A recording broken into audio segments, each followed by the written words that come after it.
Alam mo, isa sa pinakamasarap na pakiramdam ang pagmumotor ng long ride. Yung tipong pagsakay mo pa lang ng motor, pagpaandar ng engine, may mararamdaman ka ng kakaibang saya. Dahil kapag nagmumotor ka sa mahabang biyahe, talagang nakakawala ng stress at ma-appreciate mo pa ang ganda ng mundo. Yung tipong habang nagmumotor ka, masasabi mo na lang sa sarili mo na, wow, ang sarap palang mabuhay. Ang ganda pala ng mundo. Lalo na kapag ang patakbo mo yung chill lang, yung ini-enjoy mo lang talaga ang moment. Madami kasi tayo kanya-kanyang problema sa buhay. Pero kapag nagmomotor ka na, makakalimutan mong problema mo.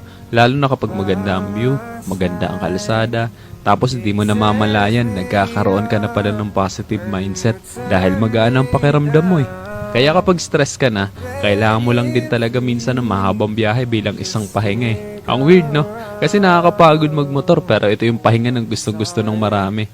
Pero sasabihin ko sa'yo, hindi katawan ng